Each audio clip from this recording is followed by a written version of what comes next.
Down the right field line, pretty well hit. LaVarn way is the right way here tonight. Yogi Berra said it's 90% mental, the other half is physical. My name is Ryan LaVarnway, Major League catcher and minor league grinder, and I've spent the last 15 years playing professional baseball while evolving my mindset.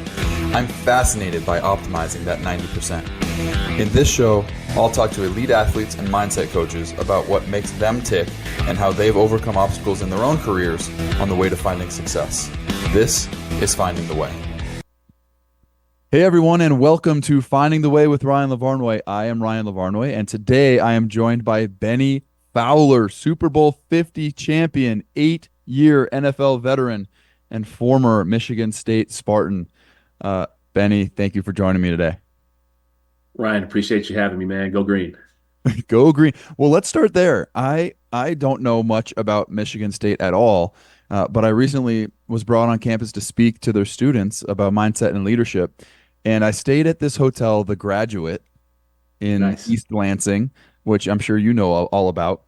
And I was shocked at how many famous alumni, sports famous alumni in particular, that come from Michigan State.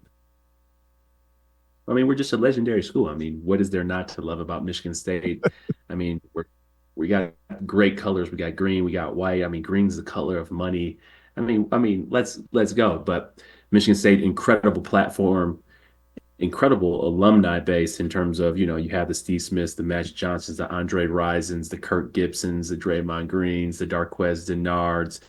I mean, you just have so many incredible players, the Gary Harris. I mean, we just have an incredible amount of people who have come from that university and have done great things. I didn't even say Magic Johnson. I mean, come on. And then we have, I think, 4 sports owners that own sports franchises. So we got Matt Ishbia, we got Tom Gores, we got Dan Gilbert. There might be one other person. Well, Magic is a sports owner, so maybe 5. So just an incredible university, a family-like university. I'm glad you stayed at The Graduate. Eric Hasberg is the president of AJ Capital, which builds the Graduates, and he's also a Michigan State Spartan. So Graduate's a nice hotel. That area that you stayed in was not developed like that when I was actually in school. That is all fairly new. So everything that you've seen on campus that you guys chance to see wasn't there, and it didn't look like that. It actually looked like a real college town when I was there. Now it's like a real city. So shout out to East Lansing in terms of everything that has been done there.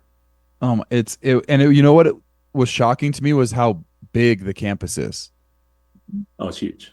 Bigger than Washington, D.C., right? I don't know about all that, but yeah, it's 46,000 students go there. So it's pretty big. Unbelievable. So how did you end up at Michigan State? I'm sure you were a big prospect coming out of high school. Let's take a step even farther back from that. You go to high school, you're a wide receiver. Did you always play wide receiver? No, I was more of a running back when I was growing up in school. But I mean, the way I ended up at Michigan State is you go through the recruiting process. I wasn't actually a highly recruited player coming out of high school. So I actually got a chance and an opportunity. Actually, my friends are the ones who kept calling me to come out there and play football in high school my junior year. And I actually asked my mom, I told my mom, I was like, yeah, these guys keep, they want me to come out there and play. And she was like, you should go out there and play. And I was like, excuse me? You want me to go out there and play a game where I get hit? And I mean, hit hard, but sometimes your parents know you best.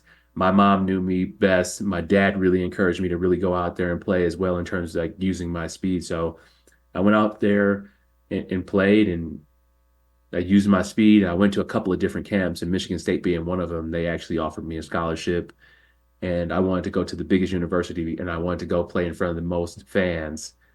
And after I was disrespected on my Michigan visit in terms of I just didn't like the way they treated me or my parents up there, I committed to Michigan State the next day. So that is how I ended up in Beast Lansing. Yeah, Beast Lansing. Well, we'll get into that rivalry in a little bit. I know that one of the public urinals at the Graduate Hotel at Michigan State was Michigan blue and yellow. So I know there's that huge rivalry there. So you're telling me you didn't play football from a young age. You started later and just had a knack No, for I it. did.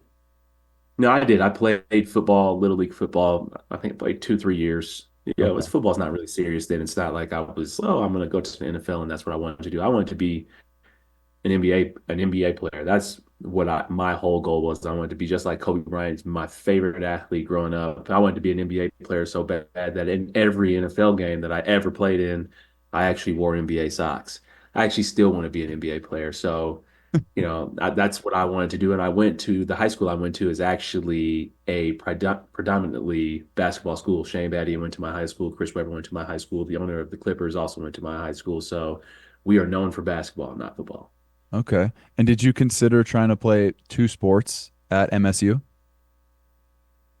I teased Izzo a little bit about it because he was always recruiting some of my teammates. A lot of my teammates in high school were being recruited by Michigan State. We were a top team in the country, so a lot of my friends were being recruited by Iz. And I told him I was going to Michigan State to play football, and I was like, I'm walking on to the team, but no.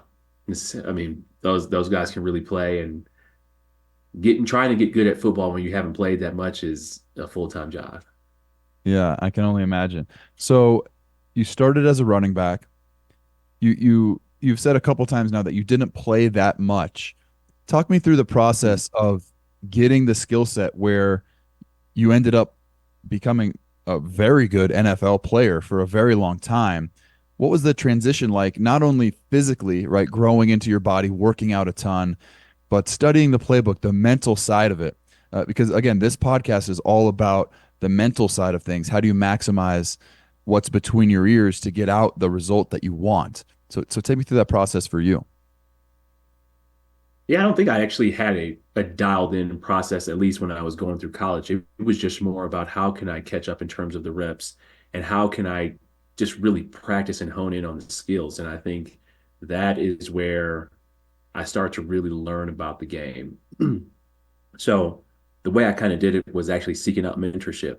Blair White, Mark Dell, BJ Cunningham, Keyshawn Martin, those were the receivers at Michigan State when I first got there who really set the foundation for me to really understand the receiver position. So always seeking out mentorship. That's how the mindset got started. Looking at how they approach the game, looking at how they studied the game, looking at how they practiced, and then really taking that to the field. So, I mean, the keys to high performance to me are always knowledge, skill, and discipline. So, really watching how they study, looking at the different things and how they approach certain things, really gaining that knowledge of the playbook, like you were just talking about, gaining the knowledge of the footwork, gaining the knowledge of how to create separation, and then going out there to practice it. So practicing it with the team, but then also practicing it, when nobody's watching. Champions are built on a thousand invisible mornings. That's one of the quotes in the weave at Michigan State. But that is kind of how I did it. And Mark Dell was a good friend that I just mentioned who was a senior, and he's somebody that took me under his wing in terms of really teaching me the technique and the skill of like getting open. And he had incredible footwork in college, and somebody that I leaned on a lot. And then BJ Cunningham and then Keyshawn just had all these dynamics. And then what really took my game to the next level is when you reach out to somebody who's done it at the pro level, which was Bad Moon Rising, Andre Rison, one of the most incredible receivers. He got into some trouble obviously throughout his career, but in terms of who he was as a player, I mean, top notch receiver. He played football and basketball at Michigan State, and then went on to, well, I think he played 10 years in the NFL, but he really came back to Michigan State and had an active role in really helping me understand how to be a pro. Now, how do you translate what you're doing on Saturdays into Sundays? And then my game and knowledge really took off. And I put myself outside my comfort zone. My dad did a really good job of helping me understand or connecting me with Larry Fitzgerald's dad. And I went out there and I worked out with Larry Fitzgerald before my senior year and got even more of an understanding and in-depth look. And this was Larry was at the top of his game in terms of what does it look like to be a pro. And then even transferring that even to into my pro career, Julius Thomas, Demarius, the late great Demarius Thomas, Emmanuel Sanders, Wes Welker were my mentors when I got into the league. And I had to even the learning curve goes even faster, even bigger when you get to the pros. And Julius Thomas told me my rookie year, if you really want to get good at being a receiver, you're going to come out to California and train with me. And I went out to California and I trained with him. And we didn't train with cleats. We trained in tennis shoes. We tried to run routes in basketball shoes on grass. If you can stop in basketball shoes, you can stop cleats on. Well, and you wanted to be wearing basketball shoes anyway. Exactly.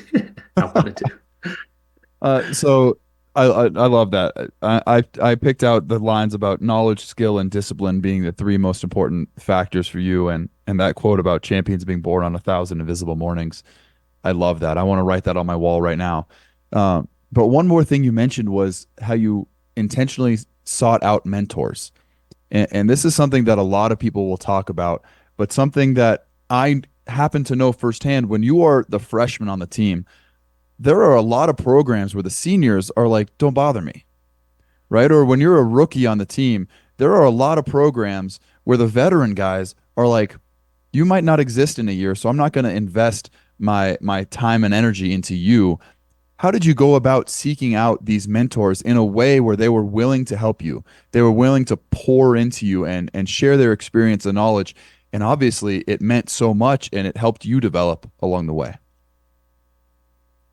I would say I've never been a part of any program or team that's been like that, to be honest. And Wow. I'm just Well, super that's blessed in great. that way. And the programs that I've picked and the teams that I've been on, I haven't seen any of that.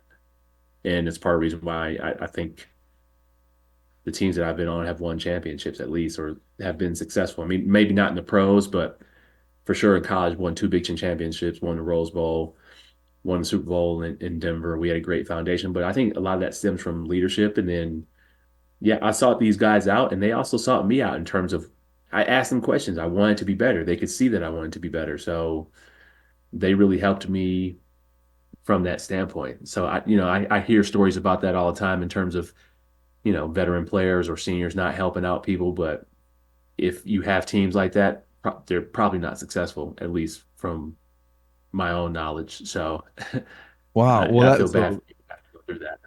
yeah, that to me that's incredible. First of all, good for you, and I think that probably goes a long way in talking about the programs that you chose, right? And it reflects leadership. I have one example I have is David Ortiz, who just got into the Hall of Fame this past year. He didn't even learn guys' names. Like he just called everybody Poppy, and that's how he got his name was Big Poppy. Because even like 7 years into playing with Dustin Pedroia, he asked him, "Hey, why do they keep calling you Dustin?" He's like, "Because that's my name. We've been playing together for 7 years." Um, so for you, let's dive into it in this way now. If mentorship was something that was valued and something that was, let's say, prevalent on all of these teams and programs that you were a part of, number one, how did leadership encourage that? And then I would say number two, how did you go about it once you were more of the veteran player, you were the senior? How did you seek out the young players that you were going to mentor? Yeah, I think the leadership that was in the programs that I chose, they encouraged that. And they actually they put a senior and a freshman together in the dorm. I didn't even think about that. Yeah, they did that every year. Coach D was good. Coach D was great at that. So juniors and sophomores together, seniors and freshmen, you're going to room together during training camp. You're going to get to learn this guy that's playing your position, and you're going to really understand how to be great or what it takes. If this person's a starter, they're already in the position that you want to be in. So there's no better way. And in terms of training camp, I mean, training camp, that's all day thing. You only spend time with the people who are pretty much on that team. It's 10-hour days, long days. So you really get a chance to know this person and what they think about, how they go about their life, how they go about their business. So that's the way that Coach D encouraged it. I would say in the pros, it's kind of done in the same way in terms of team activities and team bonding. Pros, it's a little bit different. You got to want to be great. And then you got to want just follow. I was Demarius' shadow for pretty much his whole 4 years here. I just follow everything that this guy's doing. Been in the league, he's been paid. Clearly, it works. He's never missed any games, so I'm just gonna follow what he's doing. That just makes sense. It's not that hard. So how about you just follow that? Same thing with LeBron James. It's blasphemous to me that LeBron James has teammates that get injured and can't play that often. Just follow what that guy does. He plays all the time. It's easy. Just follow what he does, or just hire the same people. So think about things like that.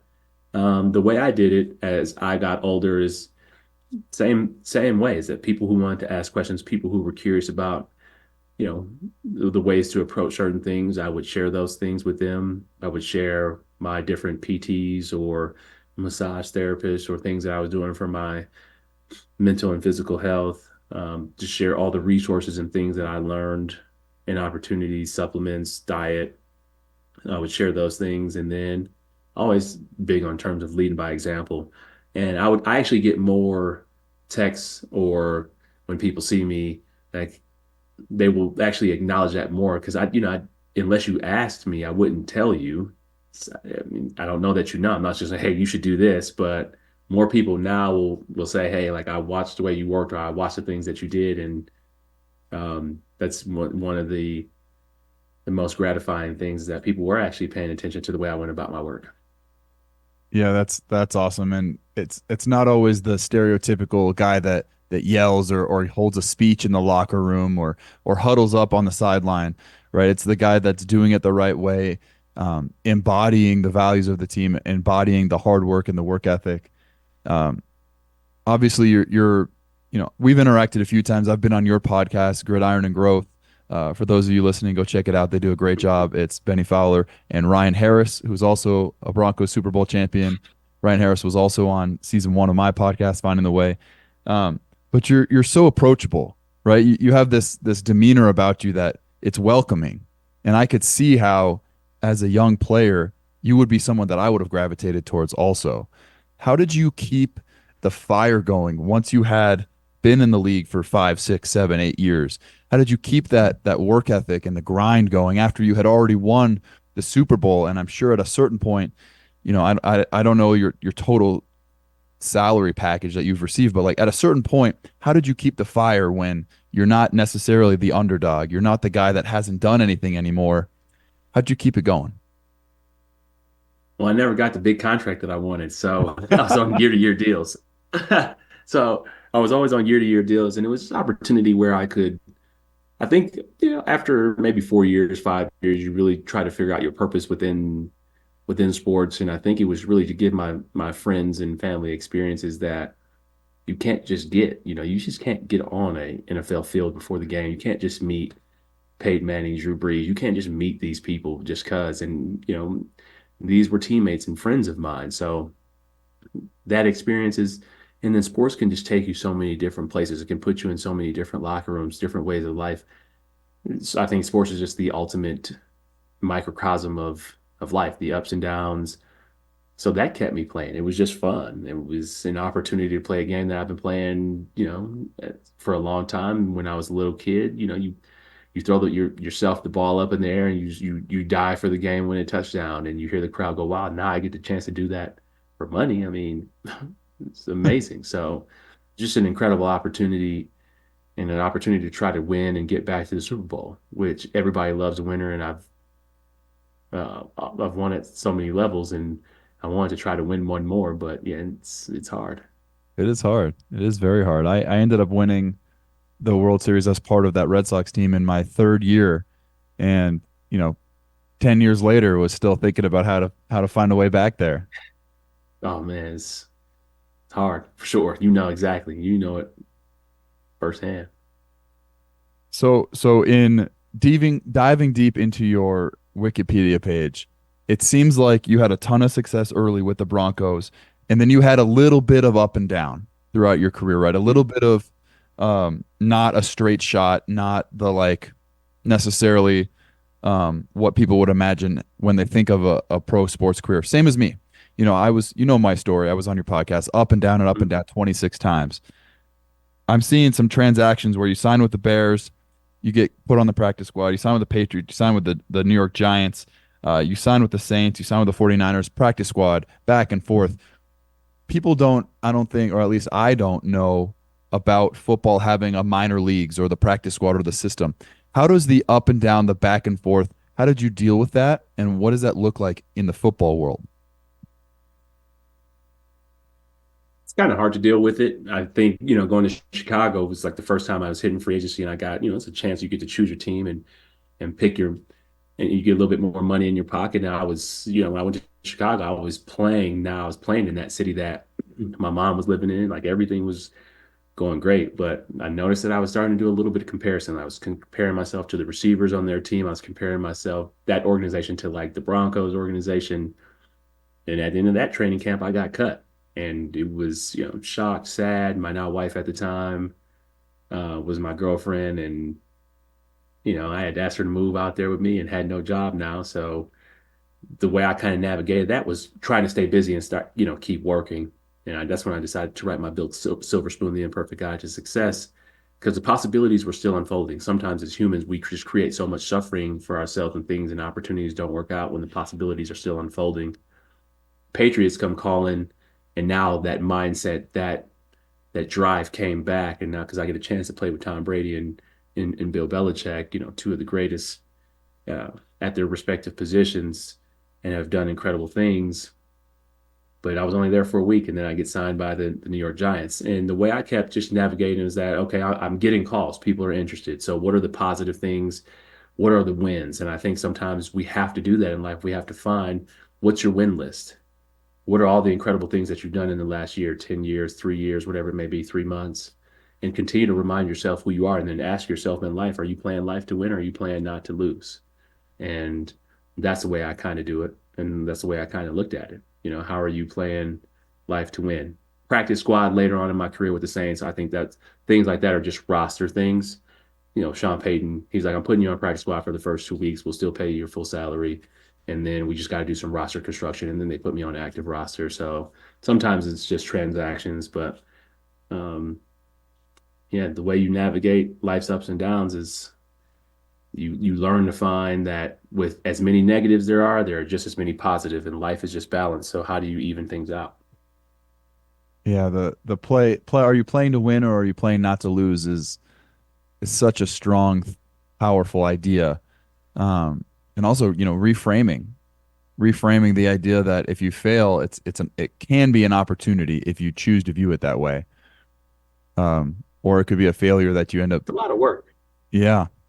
It's a lot of work. I think people, if you have access to the resources and you can, I mean, therapy, a coach, friends to help you navigate through these things. I think a lot of people think that just because you and I played professional sports, that we did this alone and that we just have this incredible mindset because we were just born like that. No, we have teammates, we have locker rooms, we have inspiration.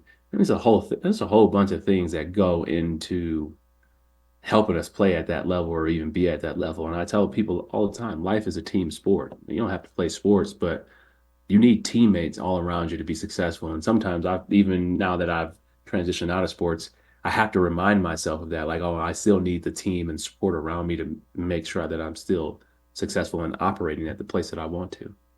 Yeah, thank you for saying that. Thank you for saying that, especially because if people aren't used to being on a team, I think it's easy to overlook that you could choose your teammates in life, right? Choose the teammates Mhm. that are going to help you, support you.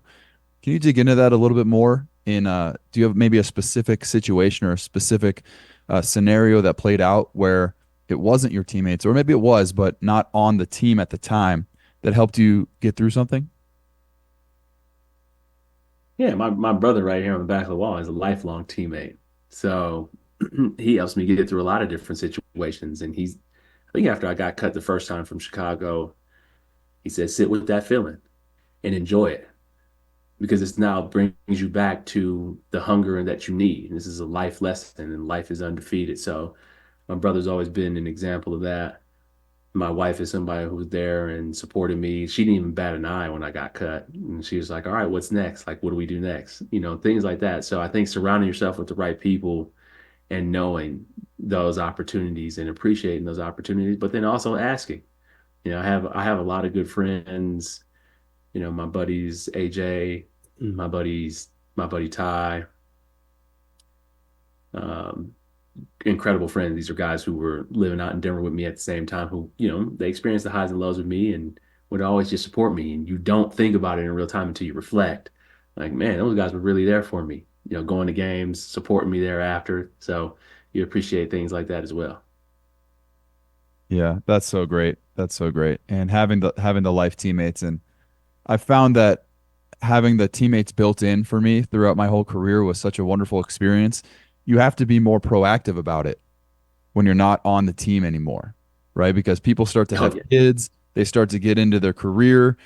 it's harder to reach them on the phone. You know, you got your family, you got time, but I think it's so important to make the effort and make sure you're still reaching out to your teammates and letting them know how much they mean to you and being appreciative of them. And then also fill the role for them as well, because you're on their team as much as they're on your team.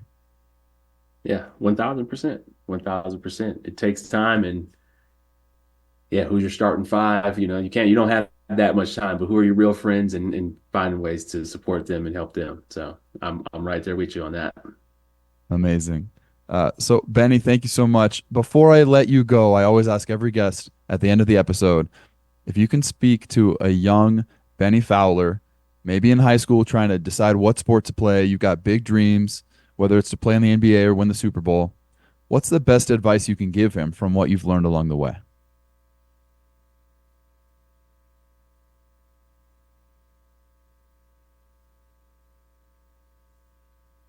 Structure your practice. Like, the reason why people become pros, and you know this, there is so much time you just focus on like little small details like every day. And that's one of the hardest things in high school, is that you have all these tournaments. Like, if I could go back and have my parents tell me something, or I would just have it structured every day to work on 30 minutes of fundamentals, but it's locked into the calendar. Like, you got your trainer, you got your coach, and you're just working on your fundamentals. Because those are the people who do really well. I mean, Steph Curry, I mean, that's just, he's just a person who is locked in on the fundamentals. He doesn't, not the strongest, not the biggest, but what he does and his skill level, I mean, fundamentals. And then, you know, he adds in the entertainment element of things. But I would structure days. I would have things so structured. You know, you have things structured in terms of school and what class you have at what hour. But I would bring even more structure into it, at least Monday through Friday. Let kids be kids on Saturday and Sunday, or Friday and Saturday, whatever it may be. But no, to me, that's what being a professional and being a pro is all about. You join the Broncos right now or next year, I know exactly how the schedule is going to look. At least, yeah, Sunday through Sunday. I know what it looks like on Mondays. I know what Tuesdays your day off. I know what Wednesdays first and second down. Thursdays is third down and red zone. Fridays is a fast Friday. You run through it all in an hour. Saturdays you walk through it, and then Sunday you play. It's like that, and then that's what it takes. And when you go to that knowledge, skill, and discipline of high performance, that's what it's all about. So that's what I would tell my younger self. It's like, structure your days to be successful. Wonderful. Bennie Fowler, thank you so much. Thank you for listening. I am Ryan Lavarnway. This has been Finding the Way. Thanks for listening to Finding the Way with Ryan Lavarnway. Find previous episodes on Apple Podcasts, Spotify, or wherever you listen to podcasts.